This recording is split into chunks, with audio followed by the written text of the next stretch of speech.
Hello, this is Serbian Montenegro and this will be my first video on the topic called Kosovo and what the name is actually meant. Let's begin. Kosovo, Serbian Cyrillic, is the Serbian neuter possessive adjective of Kos, meaning blackbird. Although being an adjectival suffix, it is short for the region named the Field of the Blackbird. Serbian, Kosovo Polj, the Kosovo Field, the site of the 1389 battle between the army of Serbian Prince Lazar and the Ottoman army, which ended in an Ottoman victory and Serbian decline. The name Kosovo Kos is found in hundreds of Slavic locations. The cognate of Proto-Slavic Kos is ancient Greek. In Albanian, the variant name is Kosovo, definite Kosovo, borrowing from Serbian. Due to having borrowed it, some Albanian nationalists suggested Dardania as a substitute in the 1990s. The name Kosovo and Metohija was used for the autonomous province in Yugoslav Serbia since its creation in 1945 until 1968, when the term Metohija was dropped. In 1990, the name was reversed to Kosovo and Metohija. After the Kosovo War, the United Nations mission used only Kosovo as the name of the province. Many Albanians believed that the name Kosovo has to do with the ancient Illyrian kingdom Dardania. But the truth is that it has nothing to do with it, because first of all, the names are different. And second of all, the name Kosovo is actually Serbian, while Dardania is just bunch of Illyrian tribes that Albanians believe. Here are the analysis. Austrian scholars leave Albania lost for words. Basilic Nita Tirana, Wien, March 25, 2011. Viennese researchers upset traditionally minded Albanians by pouring cold water on the theory that the Albanian language has its roots in ancient Illyria. This article is also available in Skip. Matzinger and Schumacher. Joachim Matzinger and Stefan Schumacher. Vertical bracket photo by Basilic Nita. Deep in the bowels of Vienna University, two Austrian academics are poring over the ancient texts of a faraway people in the Balkans.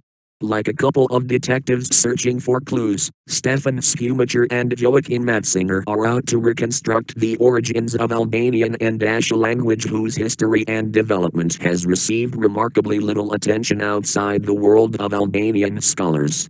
The way that languages change can be traced, Schumacher declares, with certainty. Although the two men are simply studying 17th and 18th century Albanian texts in order to compile a lexicon of verbs, their innocent-sounding work has stirred hot debate among Albanian linguists. The root of the controversy is their hypothesis that Albanian does not originate from the language of the ancient Illyrians, the people or peoples who inhabited the Balkans in the Greek and Roman era. According to classical writers, the Illyrians were a collection of tribes who lived in much of today's Western Balkans, roughly corresponding to part of former Yugoslavia and modern Albania. Although Albanian and Illyrian have little or nothing in common, judging from the handful of Illyrian words that archaeologists have retrieved, the Albanian link has long been cherished by Albanian nationalists. Albanian is a baptismal formula written in 1462 by the Archbishop of Bursa, Palangeli. The first book in Albanian, a missal, was written in 1554 by John Buzuku, a Catholic priest from the Shkodra region. Now let's talk about the huge topic that Albanians also believe and their national hero Skanderbeg. Skanderbeg was not Albanian, he was Serb. His whole family had Serbian names.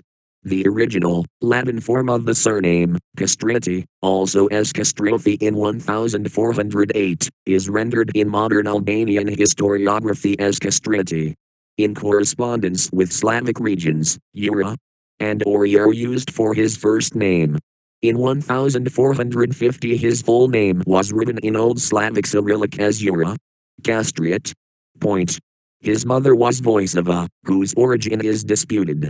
The most common view holds that she was a Slavic princess from the Palan region, which has been interpreted as her being a possible member of the Serbian Brankovi family or a local Bulgarian noble family. Skanderbeg had three older brothers, Stanisha, Raposh and Constantine, and five sisters, Mara, Jelena, Angelina, Vlajka and Mamika. He fought for Christianity against Islam, and Albanians are over 50% to 70% Islamic. Here is what the Albanian historian says about Skanderbeg. Sadly, there is no video, because the video was blocked by the TV clan, and there is actual evidence as well. Thank you for watching. I hope you understand this video. Those who aren't nationalists I would understand. But this is the truth. Thank you once again.